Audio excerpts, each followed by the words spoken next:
Destination Bien-être, c'est maintenant sur Radio Grand Lac. Départ imminent avec Anaïs.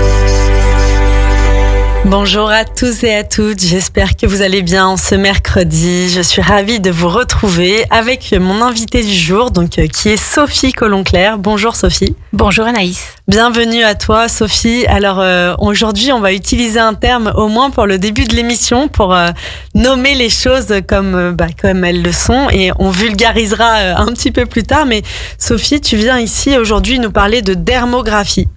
Car tu es dermographiste. Alors la dermographie, qu'est-ce que c'est? On parle en langage plus courant de tatouage réparateur et correcteur. Sophie, comment tu as connu la dermographie et qu'est-ce qui t'a appelé dans cette pratique? Alors en fait, au départ, j'étais pas destinée à travailler là-dedans. J'ai fait une grosse partie de ma carrière au bloc opératoire, puisqu'en fait j'étais commerciale en matériel chirurgical et j'ai beaucoup travaillé auprès des gynécologues. Et donc je voyais de nombreuses interventions, dont pas mal d'interventions autour du sein. Et donc je me suis toujours intéressée à la santé de la femme. Et puis j'ai eu l'occasion de voir que c'était une activité qui se développait et qui permettait à des femmes ayant subi des traumatismes liés au cancer du sein de recouvrir une image d'elle-même rétablie par le biais du tatouage des aréoles mammaires entre autres. Ouais, j'allais justement te demander en quoi ça consiste exactement pour les personnes qui n'ont jamais entendu parler de dermographie. Alors c'est sûr, quand on nomme tatouage réparateur, ça nous donne un petit indice on vient réparer quelque chose, on vient mettre ici un tatouage sur une partie de notre corps qui est abîmée, mais plus précisément, en quoi ça consiste exactement? Alors, ça consiste en fait à aller injecter dans le derme moyen de l'encre pour soit dissimuler ou en tout cas reteinter des cicatrices, soit alors créer un dessin comme par exemple une aréole mammaire. On va en fait recréer un effet visuel comme si cette aréole mammaire existait vraiment, avec un effet 3D, un effet de relief qui est purement esthétique, puisqu'en fait il n'y a plus d'aréole, mais ça nous donne l'impression qu'il y a du relief à cette aréole. Par le travail en fait de différentes couleurs qui vont se rapprocher le plus possible des teintes naturelles. Et on connaît un peu, tu vois, la notion par exemple de maquillage permanent. Oui. Alors moi, ce que je connaissais avant de te rencontrer, c'était un peu deux mondes qui me semblaient un peu dans un même univers, mais le tatouage permanent et puis justement le tatouage traditionnel. La dermographie, ça se situe comment dans cet univers? La dermographie, en fait, va utiliser des encres qui sont issues du maquillage permanent. Du maquillage, oui, alors on dit permanent, mais en fait c'est semi-permanent. Oui. Voilà. Tout simple. Il y a plusieurs différences. La différence déjà se situe au niveau des encres qui sont utilisées. Les encres ne sont pas les mêmes. Pour des encres de dermographie ou de maquillage permanent, on utilise des encres qui sont dites semi-permanentes. Ça veut dire quoi? Ça veut dire qu'elles vont s'estomper dans le temps. Petit à petit, elles vont. Alors, ça dépend après sur quelle zone du corps on pratique le geste, mais il va y avoir. Elles vont s'estomper entre 3 et 5 ans à peu près. Voilà. Alors que des encres de tatouage, elles vont perdurer dans le temps. Voilà, c'est la première différence. Après, il y a aussi une différence en termes de profondeur d'injection. On n'injecte pas, les encres à la même profondeur. Au niveau de la dermographie, on est sur une profondeur, sur le derme moyen, alors qu'au niveau du tatouage, on est plutôt sur le derme profond. Ça fait une différence non négligeable aussi en termes de douleur, puisque la douleur va être ressentie beaucoup plus fortement avec du tatouage qu'avec de la dermographie. Et oui, j'allais te poser la question aussi justement parce que là on nomme un tatouage réparateur. Donc qui dit réparateur dit sur une zone qui est sensibilisée, qui a été déjà un peu, on va dire malmenée. Ouais, malmenée, voilà. Donc comment comment ça se passe pour les personnes qui viennent, je sais pas, j'imagine sur une cicatrice ou voilà. Alors déjà, on regarde l'antériorité de la cicatrice, c'est-à-dire qu'il faut qu'on n'intervient pas en fait sur des cicatrices qui ont moins d'1 an. D'accord. Voilà, donc ça c'est la première chose. Après, il y a aussi la qualité de la cicatrice. Il faut pas que la cicatrice soit trop fibreuse. Dans le jargon, on dit que par exemple les cicatrices kéloïdes, c'est-à-dire les cicatrices un peu rouges, vont être écartées aussi. D'accord. Parce qu'il faut savoir qu'avec les encres donc de dermographie, en fait, on peut foncer les choses, mais on peut pas les éclaircir. Donc en fait, à vouloir essayer de couvrir une cicatrice trop rouge, finalement, on aura un résultat esthétique qui sera pas satisfaisant. Voilà. Donc ça c'est la première chose. Après, les aiguilles aussi utilisées sont des aiguilles qui sont spécifiquement faites pour justement respecter les tissus et faire en sorte de ne pas arracher encore plus le derme et l'épiderme. Donc en fait, ce sont des aiguilles qui sont issues de la recherche médicale. Tout comme d'ailleurs les encres qui sont utilisées sont des encres qui sont issues de la recherche médicale et qui ont aussi la particularité d'être différentes des encres de tatouage puisqu'en fait elles ne contiennent ni conservateurs ni produits pétrochimiques. Ce qui est important pour toutes les personnes qui ont eu des maladies et qui donc ont déjà quelquefois eu un certain nombre de produits qui leur ont été injectés par le biais de la chimiothérapie en l'occurrence et donc du coup on vient pas encore rajouter d'autres produits nocifs qui peuvent être nocifs pour l'organisme. Ouais, d'autres produits avec une toxicité qui est là Tout à fait. Quoi qu'il advienne. Aujourd'hui, toi, donc on a parlé justement de reformer, recréer ces mamelons là en cas de si jamais ils sont inexistants suite à un cancer du sein, en cas d'ablation du coup. Tout à fait. Dans quel autre cas on fait appel à la dermographie? Dans quel autre cas on fait appel justement à ce tatouage réparateur? Alors, il y a des indications. Les indications sont vraiment nombreuses. Donc, ça peut être une couverture de cicatrices classiques, une chirurgie X ou Y qui a laissé une cicatrice qu'on juge inesthétique. Donc, on peut décider de la camoufler avec des encres couleur peau.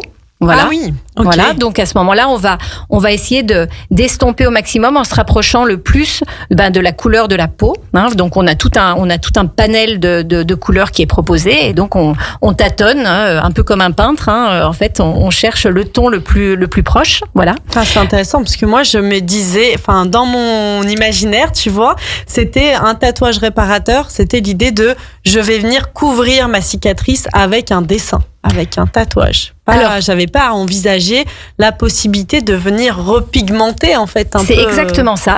Alors ça peut être fait avec un dessin, on y viendra après, mais c'est aussi simplement recolorier. Si vraiment on veut vulgariser, c'est recolorier une zone. Ça peut être aussi des zones de vergeture par exemple. Ouais.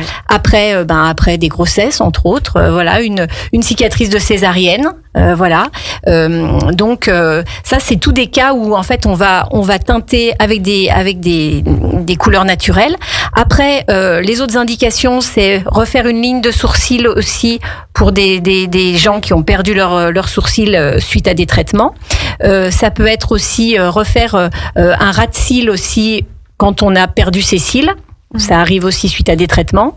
Ça peut être camoufler aussi des trous au niveau du crâne, des zones en fait d'alopécie, c'est-à-dire où on a perdu nos cheveux et qui font que on a certaines zones qui sont blanches et donc là on va donner un effet de trompe-l'œil en faisant des petits points les uns à côté des autres pour simuler en fait des implantations de cheveux. Voilà, donc ça fait partie des indications. Et puis après, il y a aussi toute la partie j'ai une cicatrice, mais j'ai pas envie qu'on la camoufle avec des teintes naturelles. J'ai envie de me faire plaisir et d'avoir quelque chose d'un petit peu artistique. Et là, ça peut être le cas, par exemple, pour une cicatrice de chambre implantable, pour des gens qui ont subi des chimiothérapies. Voilà, une fois que la chimiothérapie est terminée, souvent on enlève cette chambre implantable qui se situe souvent un petit peu en dessous de la clavicule. Et donc, en fait, on va venir là dessiner selon le souhait de la personne quelque chose qui permet de mettre un point final à la maladie. Génial. Bah oui, parce que c'est quand même, en effet, là tu nommes les chambres implantables, c'est quand même un endroit où dès qu'on est en maillot de bain, dès qu'on a un débardeur qui est très visible. C'est ça. Qu'on voit tous les jours aussi dans le miroir. Donc en effet, c'est intéressant. Exactement. De pouvoir venir. J'aime beaucoup l'idée du point final. De ok, ça a existé, c'est là, mais maintenant on vient mettre un peu, je trouve, il y a une notion un peu d'un baume réparateur qui est mis à cet endroit, quoi. C'est ça. Et puis, il faut pas oublier aussi que certaines femmes ne souhaitent pas être reconstruites aussi après une chirurgie du sein. Et certaines, justement, souhaitent quelque chose d'artistique sur leur cicatrice pour passer à autre chose et puis pour se faire aussi plaisir. Et d'ailleurs, donc là, on est dans le mois de l'Octobre Rose, là, le fameux, donc de lutte contre le cancer du sein. Et il y a beaucoup, on voit dans les magazines féministes et tout, ces femmes qui ne souhaitent pas se faire reconstituer un sein et qui font en effet de magnifiques tatouages et qui parfois sont même de grande envergure. Il y a des tatouages assez impressionnants à l'endroit de la poitrine pour venir, non pas cacher ou quoi, mais vraiment... Sublimer. Oui, sublimer une partie du corps qui, une nouvelle fois, a été malmenée. Oui, tout à fait. Alors après, là, c'est une proposition qui est un peu différente de la mienne, puisque, en fait, moi, je souhaite pas aller sur des tatouages de grosse envergure, comme peuvent le faire certains tatoueurs, tout simplement parce que les encres étant semi-permanentes, en fait, elles vont petit à petit s'estomper, et plus on fera des choses de grande ampleur, plus la détérioration dans le temps sera inégale, et donc on aura un résultat esthétique qui sera pour moi un peu déceptif en fait pour la personne. Donc je préfère. J'ai eu des gens qui sont venus me voir et qui voulaient vraiment des grosses choses, des tatouages vraiment importants avec beaucoup de couleurs, etc. Et bien ça, c'est vrai que moi je préfère les orienter vers des tatoueurs pour ce genre de choses parce que moi je ne le propose pas. Voilà. Aujourd'hui, ça fait combien de temps que tu es installée en tant que dermographiste ? Alors je me suis installée en mars 2023, donc ça fait un petit peu plus d'1 an. Et alors c'est un peu prématuré comme question, mais quelles sont les demandes les plus fréquentes de la part de tes clientes sur ce temps-là depuis que tu t'es installée ? Alors la chirurgie du sein, enfin les post-chirurgie du sein, les aréoles mammaires, bien évidemment. Et puis de plus en plus l'artistique sur des cicatrices ou pas.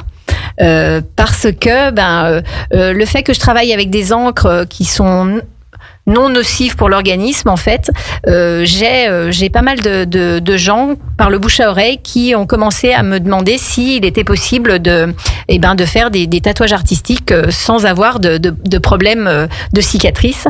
Et du coup, j'ai de plus en plus de demandes qui vont dans ce sens-là. Et oui, ça a du sens parce que parfois ça peut être très engageant.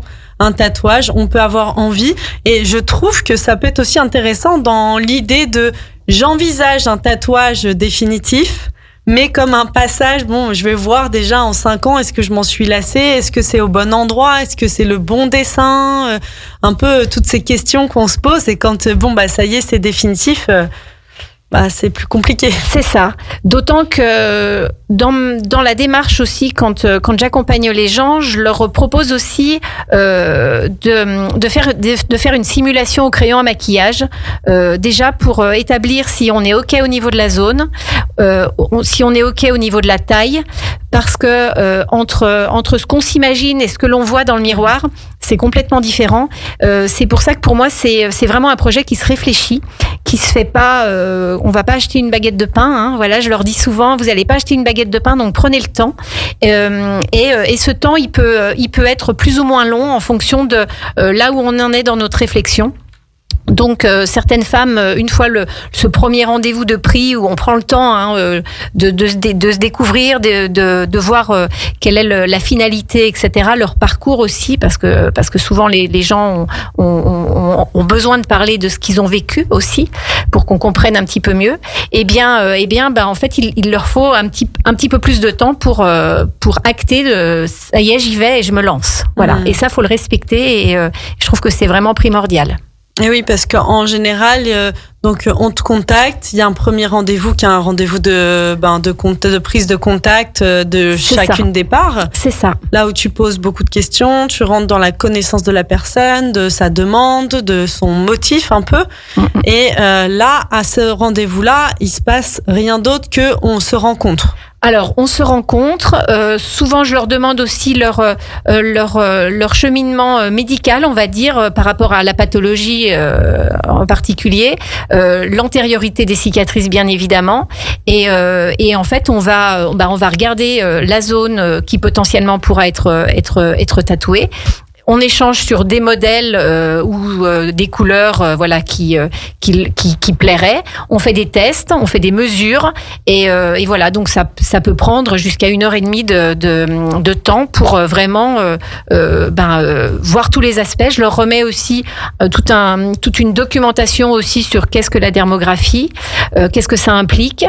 Quelles sont les précautions à prendre avant la première séance, et puis parce qu'il faut savoir qu'il y a 2 séances aussi de tatouage, donc on en parlera peut-être après, mais voilà, il y a un certain nombre de contraintes, et puis je leur remets aussi un espèce de contrat. Moi j'appelle ça un contrat de soins, donc c'est où en fait les personnes signent un peu comme un consentement éclairé chez le médecin en fait, où les personnes reconnaissent avoir eu toutes les informations.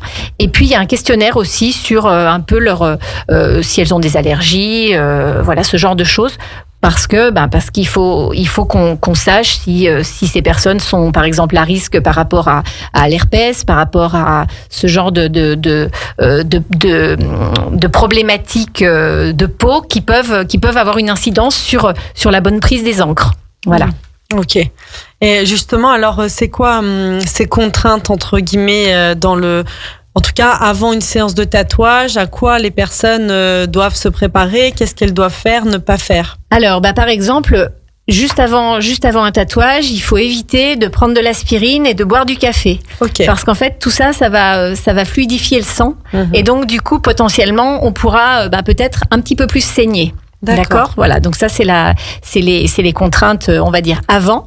Et puis après, en post-séance, pendant 1 mois, la personne ne doit pas se baigner de manière prolongée, de faire de hammam, de sauna. En fait, tout ce qui potentiellement peut faire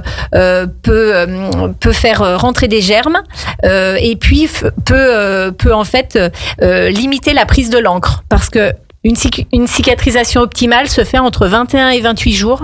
Donc en fait, on a 2 rendez-vous à 1 mois d'intervalle, et en fonction des peaux, en fonction de l'âge de la personne, eh bien, on sait qu'on va avoir une prise de l'encre qui sera différente. Et donc, 1 mois après, en fait, on fait un espèce de constat sur est-ce qu'il y a besoin de retouches, à quel endroit, et à ce moment-là, on peut réinjecter à certains endroits de l'encre si c'est un petit peu moins pris. Sachant que plus on est jeune, plus on a un renouvellement cellulaire qui est rapide. Donc forcément, une personne qui a 60 ans, eh bien la prise la tenue du tatouage dans le temps sera plus importante que sur une personne de 25 ans. Et oui, bien sûr. Voilà. Tu as nommé donc le sauna, la baignade prolongée et tout. Est-ce qu'il y a le soleil aussi, comme dans un tatouage classique? Alors bien évidemment, normalement, toute personne tatouée, à partir du moment où on fait ce qu'on appelle une effraction cutanée, puisqu'on rentre dans le derme, normalement on doit à vie se protéger avec de l'indice 50 et protéger toute la zone tatouée en fait. Combien de temps à peu près il faut pour justement le côté cicatrisation? Alors, d'une manière optimale, on cicatrise au maximum en 1 mois. Ok. Voilà. Donc après 1 mois, on peut retourner se baigner, on peut reprendre sa vie. Juste, en effet, on le sait, quand on a un tatouage, si on s'expose, on va mettre un indice 50. Tout à fait. Après, moi, ce que je leur demande aussi, les personnes repartent en fait avec un espèce de petit kit, j'appelle ça un kit post-tatouage. Donc en fait, je leur remets un baume cicatrisant qui est à base de miel médical et qui va permettre justement d'optimiser la cicatrisation. et qui est extrêmement bien toléré puisqu'on sait que le miel, voilà, il y a aucun risque d'allergie. Donc voilà, c'est un baume qui va se passer en fait 2 fois par jour sur la zone tatouée et qui permet justement d'activer la cicatrisation de manière optimale. Est-ce qu'il y a des contre-indications ?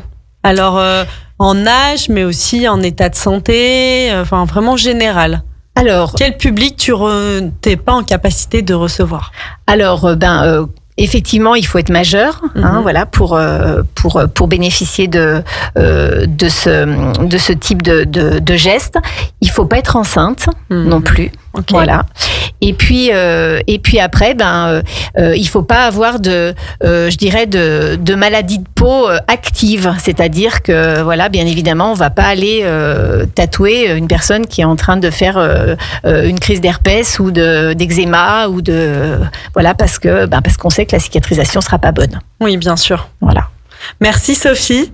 Restez à l'écoute sur Radio Grand Lac. On va faire une courte pause musicale et on va continuer à vous en dire plus justement sur la dermographie, le tatouage réparateur, mais aussi, c'est ce que tu as commencé à nous expliquer, tout simplement, j'ai envie de dire, le tatouage éphémère.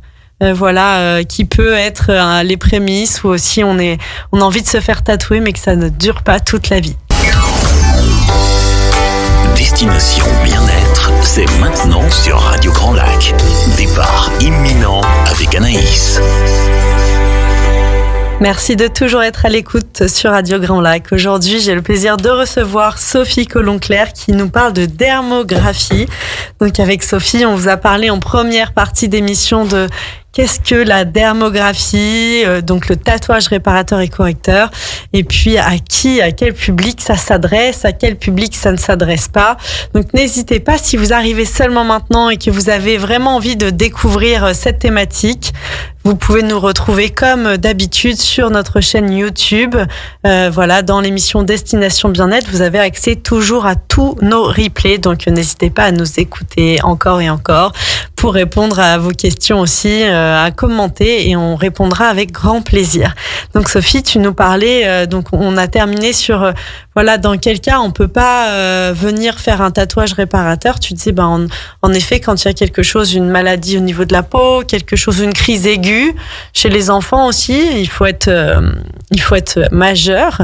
Et moi j'avais envie aussi de te poser la question. Donc on a un peu expliqué tout à l'heure le premier entretien. On vient vers toi pour ce projet de tatouage éphémère et réparateur parfois. Et du coup, comment on choisit ? Alors moi, je me suis toujours posé la question de comment on choisit en fait déjà la couleur. Donc, est-ce qu'il y a un choix de couleur ? Et puis, comment on choisit la forme, le graphisme ? Est-ce que toi aussi t'accompagnes sur ce cheminement ? Alors, pour répondre à la première partie de la question, au niveau de la couleur, il n'y a pas énormément de choix puisque pour tout ce qui est artistique, je vais travailler uniquement en noir. Tout simplement parce que les couleurs du type jaune, vert, bleu sont des couleurs qui sont obtenues de manière artificielle avec de la pétrochimie et donc ces couleurs-là ne rentrent pas en fait dans la palette de couleurs que j'ai au niveau de mes encres semi-permanentes. Donc de toute façon, ça va être en noir et on sait aussi que plus on va essayer d'intégrer des couleurs, plus aussi l'altération dans le temps sera différenciée en fonction du noir et des autres couleurs. Donc en fait, on reste sur des choses assez basiques.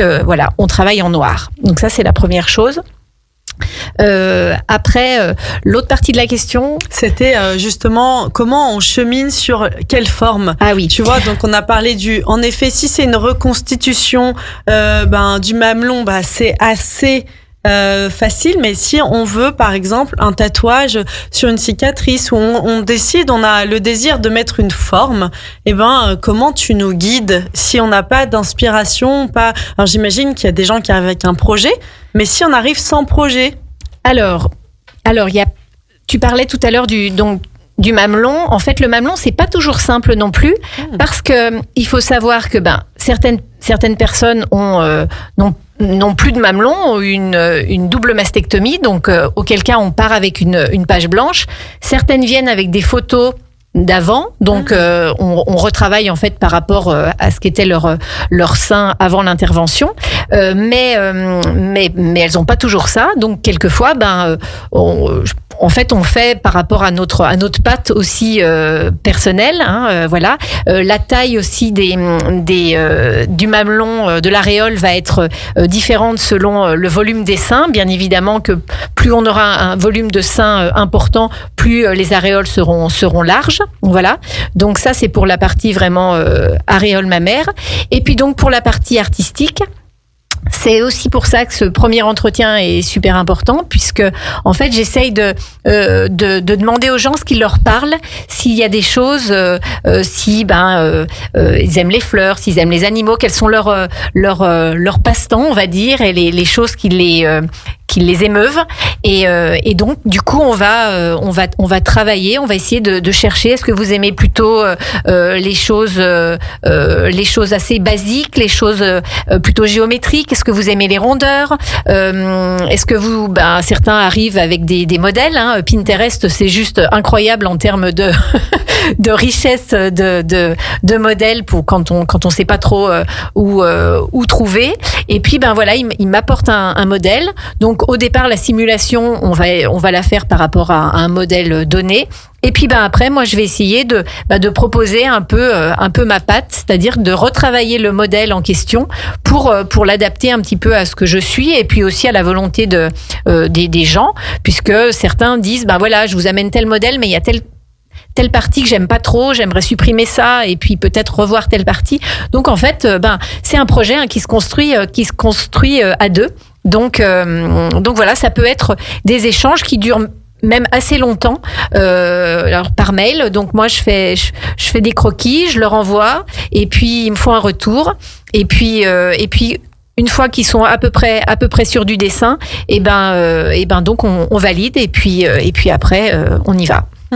Ok, super. Et donc on a abordé tout à l'heure, quand c'est pour quelque chose de réparateur, un tatouage réparateur, où on vient venir corriger une cicatrice ou quelque chose de cet ordre, il y a aussi tout l'aspect émotionnel qui rentre en ligne de compte de tout ce que la personne a traversé pour arriver jusqu'à toi, avec les différentes étapes, même j'imagine, de franchir le cap, de venir te voir, d'oser imaginer qu'il y a quelque chose d'autre après, quelque chose qui peut venir sublimer ces zones-là du corps. Et toi, t'accompagnes aussi dans cette partie-là émotionnellement. Tout à fait. C'est le cas entre autres des cicatrices de chambre implantable, où la cicatrice, elle rappelle cette période de traitement qui a été souvent compliquée, et donc on souhaite ne plus l'avoir en visu. Donc le tatouage va venir la camoufler, et émotionnellement, c'est vrai que c'est toujours assez émouvant justement de voir la personne qui va se découvrir avec cette nouvelle partie artistique sur le corps. Et toi, t'accompagnes aussi, du coup, tu t'aides des fleurs de bac. Oui, tout à fait. Pour aider les gens sur ce cheminement d'accueillir juste les émotions qui sont là, qui parfois n'ont pas pu être accueillies plus tôt dans leur parcours, parce que quand on traverse la maladie, il y a souvent un peu ce tunnel où on fonce tête baissée, on est dans un protocole médical, l'objectif c'est d'en sortir, puis après hop, ça se pose, et il y a quelque chose là de l'ordre de la renaissance un peu. Exactement. Mais parfois émotionnellement, c'est quand tout va mieux que les émotions ressurgissent et puis sont là très présentes. Tout à fait. J'ai la chance d'avoir dans ma boîte à outils les fleurs de bac pour lesquelles j'ai été formée et pour lesquelles je suis conseillère agréée depuis quelques années maintenant. Et c'est vrai que c'est un formidable outil que j'utilise Pas systématiquement. Là encore une fois, les personnes m'en font la demande quand elles sentent qu'elles sont prêtes. C'est pas une obligation, mais en tout cas, ça peut être un outil vraiment intéressant pour une prise en charge vraiment globale et pour aller jusqu'au bout en fait du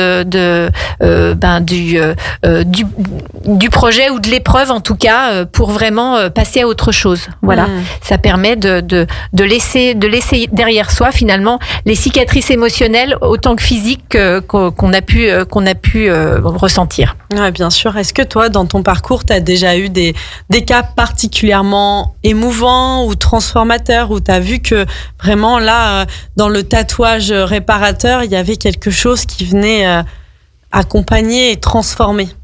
Bien sûr, je dirais que c'est, enfin, chaque personne que je reçois, c'est une belle rencontre, c'est de beaux échanges et j'ai pas comme ça, j'ai pas de personne qui m'est marquée. Elles me marquent toutes en fait, et j'en sors à chaque fois grandie parce que ce sont des personnes qui sont extrêmement résilientes, sont des guerrières et je trouve que j'ai beaucoup à apprendre d'elles. Donc en fait non, j'en ai pas plus qui m'est marqué. Par contre, c'est vrai que quelquefois je me rends compte que alors qu'on fait une démarche pour me voir d'abord pour finalement un tatouage réparateur, on se rend compte que le défaut cutané finalement passe en second plan et que finalement c'est plutôt tout l'aspect émotionnel qu'on va aller travailler. Et il m'est déjà arrivé de dire je peux rien faire pour vous au niveau de la dermographie. Par contre, je pense que là on peut travailler au niveau de l'émotionnel et que ça peut vous aider à avancer. Et oui, parce que les cicatrices émotionnelles, on le sait quand on entame ce genre de processus de guérison. Au niveau émotionnel, on n'a plus du tout la même perception, la même vision derrière de notre corps physique, du monde dans lequel on navigue. Il y a vraiment tout qui se transforme et cette transformation, elle s'opère déjà de l'intérieur. Et quand c'est venu, ça s'est pacifié, on est venu mettre le baume vraiment sur les cicatrices internes, les blessures que ça a laissées, les traumatismes même, j'ai envie de dire ici. Et quand ça c'est apaisé, allégé et adouci, il y a plus du tout le même regard après sur ces parties de nos corps. Complètement. Moi, je le vois beaucoup. Par exemple, tu nommais les cicatrices de césarienne tout à l'heure. Moi, je le vois beaucoup. J'accompagne énormément de femmes, notamment autour de la grossesse, de tous ces projets, et puis de la naissance. Et parfois, les césariennes, c'est vraiment confrontant. On vient aussi là impacter notre corps physique. Et quand on travaille sur l'aspect émotionnel, et je le vois, et d'ailleurs, c'est fou ce qui s'opère aussi, et que j'ai vu sous mes yeux s'opérer parce que les femmes avaient à cœur de me montrer, même la cicatrice se transforme elle-même. Et moi qui étais d'un regard extérieur, je le voyais aussi de mes yeux. C'était pas juste le regard de la femme. Alors, qui a impliqué quoi, je sais pas, mais le fait que leur regard à elles change faisait que leur cicatrice, même physique, se modifiait. Et ça, c'est très touchant. Donc, en effet, je te rejoins. Il y a vraiment cet aspect émotionnel qui est pas négligeable, qui fait partie. Après, c'est effectivement un tout, puisque moi, du moment où ces personnes franchissent le pas de mon cabinet et s'installent, très rapidement, une espèce de confiance se met en place et il y a un véritable besoin aussi de poser un peu les choses et de raconter par quoi on est passé et ça fait aussi partie du travail en fait et c'est en ça où l'accompagnement des fleurs peut les aider. Ouais, complètement. Quel conseil toi tu donnerais à une personne qui s'interrogerait ou là qui nous écouterait, qui se dirait tiens, pourquoi pas un tatouage réparateur et correcteur, pourquoi pas? Il faut oser. Je pense qu'il faut se faire plaisir et puis écouter surtout son intuition. Moi, je suis une personne très intuitive et souvent, on fait taire notre intuition parce que l'intuition c'est complètement irrationnel. On peut pas donner d'explication, mais on sent que il faut qu'on y aille, ou il faut qu'on fasse quelque chose, ou il faut qu'on parle à quelqu'un, ou voilà. Et je dirais que là, on est purement dans l'intuition. Je sens que là c'est le moment, et j'ai envie de me faire plaisir. Et l'intuition n'a pas besoin d'avis extérieur. Voilà. Et c'est aussi important parce qu'en fait, c'est une décision qui se prend avec soi-même et pas avec les autres. Et ce qui est très rigolo, c'est que les dernières personnes que j'ai reçues qui sont venues me voir pour des tatouages pas réparateurs, mais vraiment j'ai envie de me faire plaisir avec quelque chose, un petit tatouage. Et quand je leur ai demandé, vous en avez parlé un petit peu à votre mari ou non, j'en ai pas parlé parce que je vais leur faire la surprise, parce que je le fais d'abord pour moi. Ouais. Et je crois que ça c'est assez beau comme message. Et oui, et c'est très, je trouve quelque part, en tout cas j'imagine pour toi, qui t'apprête à faire ce travail aussi rassurant. Ça veut dire que la personne, c'est vraiment son choix, et du coup, tu sais qu'il y aura pas d'erreur. Exactement. À cet endroit-là, parce que ça vient d'elle, et qu'il y aura. Je comprends aussi l'idée de ne pas le partager, parce que je trouve que c'est des sujets, quand on les partage, on peut se faire fortement influencer. Dans Exactement. Quelque chose, on avait notre intuition, nos certitudes, et là, tout le monde va donner un peu son avis. D'ailleurs, l'avis qui concerne que eux, que ce qu'ils feraient pour eux-mêmes, mais ils ne sont vraiment pas nous, donc ça nous concerne pas du tout. Et les gens vont projeter toutes leurs peurs, leurs croyances, ce que eux ne feraient pas sur notre projet. C'est exactement ça. C'est exactement ça. Et puis il y a quelque chose de l'ordre de l'initiatique en plus dans la démarche aussi, et donc c'est extrêmement personnel. Ouais, bien sûr. Voilà. Est-ce que tu vois aujourd'hui, alors j'imagine que ça a beaucoup évolué entre le moment où tu as connu cet univers de la dermographie et aujourd'hui, est-ce que tu vois des tendances un peu, alors j'ai pas envie de dire mode, mais des tendances dans la dermographie qui te semblent pertinentes, et d'autres que tu dirais ça, moi j'irais pas forcément dans cette tendance-là? Là, non, j'ai pas vraiment l'impression qu'il y ait d'évolution. Je pense que c'est une profession qui est en train d'évoluer, c'est sûr. Mais après, je pense qu'on évolue chacun à notre rythme et en fonction de ce qu'on est profondément. Donc, en fait, je me pose pas la question de comment les autres évoluent. Moi, je me pose la question de qu'est-ce que j'ai envie de faire et vers quoi j'ai envie d'aller. Voilà. Et donc, du coup, c'est vrai que, je vais aller plus naturellement vers des projets en rapport avec les fleurs, avec la nature, avec les choses un peu légères, des choses plus géométriques. Ce sera un peu moins ma tasse de thé, si je puis dire. Voilà. Ouais. Pour l'instant, parce que ça peut évoluer. Exactement. Et justement, alors en quelques mots, peut-être pour les personnes qui nous écoutent et qui se disent tiens, ça m'intéresse et tout. Toi, quel parcours tu as fait pour devenir dermographiste et pratiquer aujourd'hui la dermographie? Alors, quel parcours j'ai fait? J'ai tout d'abord passé ce qu'on appelle un certificat en hygiène et salubrité. C'est quelque chose qui est obligatoire en fait pour pouvoir pratiquer.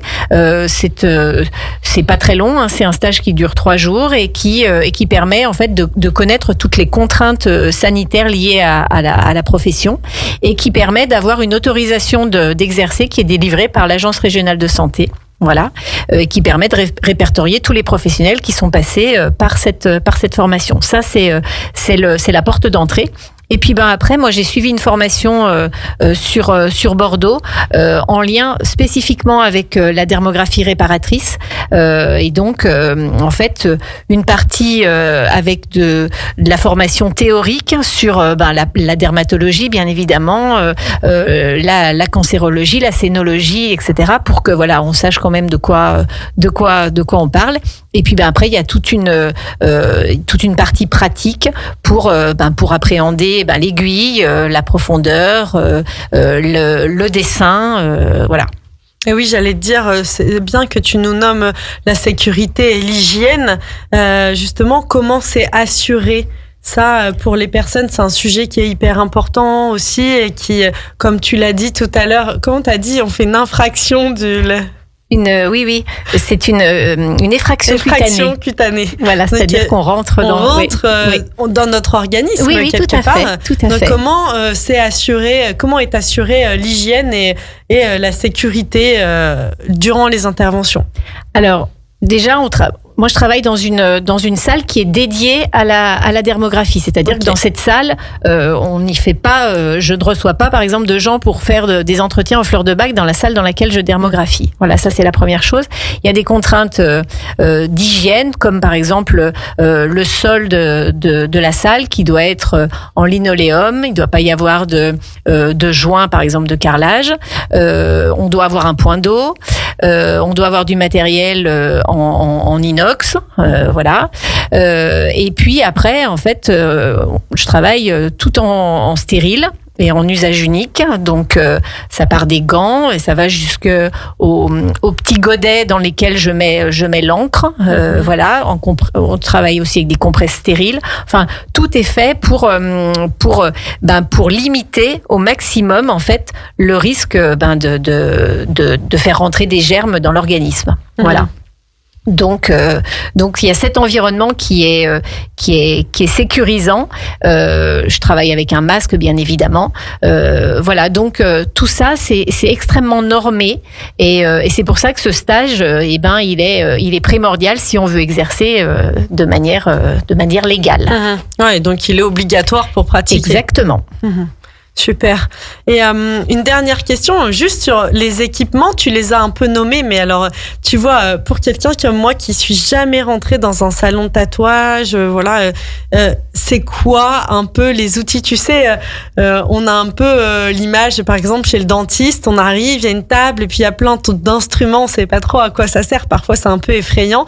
Quand on arrive justement dans ta salle de dermographie, c'est quoi les instruments qu'on peut se préparer à voir et qu'on va apercevoir? Alors, il n'y a pas grand-chose, hein. C'est assez sobre, on va dire. Il y a une espèce de desserte qui ressemble à une desserte de bricolage en métal, voilà, où il y a un certain nombre de tiroirs dans lesquels je mets tout mon matériel. Et donc, il y a posé sur cette desserte, en fait, j'ai une petite console qui est ce qu'on appelle le dermographe. C'est ce qui envoie l'énergie pour faire fonctionner mon stylo. On appelle ça un stylet de dermographie sur lequel je vais aller connecter une aiguille. Et donc ça ressemble à une espèce de stylo un peu large, voilà. Et c'est ce avec quoi je vais tatouer, voilà. Okay. Et puis après, j'ai une lampe avec une puissance assez importante pour pouvoir vraiment travailler de manière optimale. Et puis après, j'ai une table, moi c'est une table électrique de kiné en fait que j'ai et qui peut prendre différentes positions selon si je travaille, la personne est allongée ou si elle est plutôt relevée, voilà. Et puis un tabouret et puis donc j'ai un point d'eau sur lequel que j'utilise pour me laver les mains avant de me mettre en stérile. Et puis j'ai une petite guérite aussi en aluminium à roulette sur laquelle je pose tous mes éléments, mon champ opératoire et puis tous mes éléments que j'ai ouverts de manière stérile. Ok. Merci Sophie pour toutes ces précisions. Restez à l'écoute, on a encore quelques informations précieuses à vous donner, notamment où retrouver Sophie, comment la contacter, comment en savoir plus encore sur ses tatouages réparateurs et correcteurs. Donc je vous dis à tout de suite après cette courte pause musicale. Radio Grand Lac, écoutez-nous, on est là pour vous. Destination Bien-être, l'émission qui prend soin de vous avec Aix-les-Bains, Riviera des Alpes. Destination Bien-être, c'est maintenant sur Radio Grand Lac. Départ imminent avec Anaïs. Merci de toujours être à l'écoute sur Radio Grand Lac. Aujourd'hui, j'avais le plaisir de recevoir Sophie Collonclerc. Bonjour de nouveau, rebonjour, Sophie. Tu étais avec nous aujourd'hui pour nous parler de dermographie. Alors, si vous arrivez et que vous ne nous avez pas écouté, comme toujours, vous pouvez nous retrouver sur notre chaîne YouTube. Il y a tous les replays. Et Sophie, elle est venue nous parler donc de tatouage réparateur et correcteur. Donc voilà, en cas de réparation, quand il y a eu une maladie, il y a eu une cicatrice et on vient effectuer une réparation, même une repigmentation. En fait, il y a plein de possibilités très intéressantes. Donc Sophie, dis-nous un peu comment ça fonctionne. Si on veut venir vers toi, où est-ce qu'on te retrouve? Et puis, quel délai aussi? Je sais pas, parfois, tu sais, il y a un délai. Voilà, quelles sont tes disponibilités? Alors moi en fait j'interviens dans un cabinet qui est situé à Barbie. Voilà, donc je suis présente sur les réseaux sociaux, Facebook, LinkedIn et Instagram. Oui. Donc le nom de mon cabinet, ça s'appelle Fleur de Peau, fleur au pluriel. Et donc j'ai un site internet qui s'écrit www.fleurdepeau avec un 2 le chiffre 2.com, donc fleurdepeau.com, et on peut retrouver toutes les informations sur comment me trouver, les prestations que je propose et qui je suis. Super. Et en termes de tarification, en général, alors imaginons que voilà, on te rencontre, ça, on fait un premier, ça nous plaît, la rencontre, le projet. Comme tu l'as dit tout à l'heure, il faut 2 séances donc de tatouage. Il faut compter à peu près quel budget? Une fourchette, tu vois, juste pour les personnes puissent avoir une idée un peu. Pour un tatouage, on va dire artistique, il faut compter, c'est à partir de 200 €, et ça peut aller jusqu'à 450 €. Ça dépend vraiment du temps qui a été nécessaire à la conception aussi du dessin. Ça dépend de la taille, voilà, ça dépend de beaucoup de paramètres. Et voilà. Toi, est-ce que, alors tu l'as un peu dit tout à l'heure, mais peut-être tous les auditeurs l'ont pas perçu, est-ce que tu as un style ou une approche particulière qui te distingue un peu, qui fait ta patte, comme on dit, la patte d'artiste? Alors moi j'aime tout ce qui est floral et plutôt des petites choses. Je suis quelqu'un de plutôt minutieuse et je n'aime pas les grands dessins, donc ça tombe bien, je peux pas trop en faire dans ma pratique, mais voilà, j'aime les choses avec pas mal de détails et plutôt minimaliste et floral. Est-ce que oui? Mais après, j'ai déjà eu des demandes très différentes qui me faisaient justement sortir de ma zone de confort, et c'est très bien, voilà, parce que ça permet aussi de se challenger et puis d'aller sur des choses vers lesquelles on serait pas allé naturellement. Bien sûr. Est-ce que tu as déjà eu des moments un peu confrontants où ça t'a demandé justement à sortir de ta zone de confort? Oui, clairement. J'ai une dame qui m'a demandé de lui faire une raie manta. Voilà, donc moi c'est pas du tout mon univers, l'univers marin. Donc là il a fallu un peu chercher. Elle était venue avec des modèles, mais du coup voilà, on a essayé de retravailler par rapport aux modèles qu'elle avait trouvés. Et c'était en plus pour couvrir une cicatrice. Donc voilà, il fallait aussi que ça s'adapte à la forme de la cicatrice. Et comment ça s'est passé? Eh bien, ça va se passer là prochainement, puisque le projet est en train d'être finalisé. Et ficelé. Voilà, et ficelé, exactement. Ah ouais, donc est-ce que tu peux nous nommer quels sont les aspects les plus gratifiants et les plus difficiles dans ton métier aujourd'hui? Alors, le plus gratifiant, c'est de voir la personne qui se regarde dans le miroir et qui vit d'émotion de se découvrir, en fait. Voilà. Le plus gratifiant, c'est les merci que ces personnes peuvent me délivrer à la fin d'un suivi, quel qu'il soit, hein, aussi bien fleur de bac que tatouage. Voilà. Et l'autre partie de la question, c'était le plus difficile. Qu'est-ce qui parfois, c'est un peu plus confrontant Alors, le plus difficile, c'est quelquefois de devoir dire je ne peux rien faire. Et ça, malheureusement, il faut accepter de reconnaître qu'on ne peut. Il y a rien de magique, et il y a des cicatrices qui sont justement trop rouges, trop kéloïdes, des cicatrices où on sait que peut-être il va y avoir une réintervention derrière.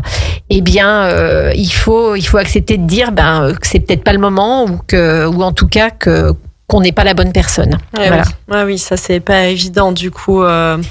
Alors, c'est pas évident parce qu'on sent qu'il y a une attente incroyable de la part de la personne qui vient nous voir et voilà, arriver à dire non et puis à le justifier de manière compréhensible, c'est vrai que c'est pas toujours évident.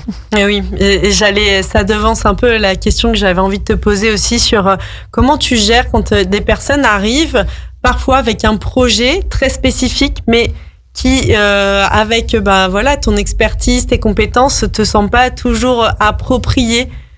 Eh ben, j'essaye de leur faire comprendre ce que moi j'en pense.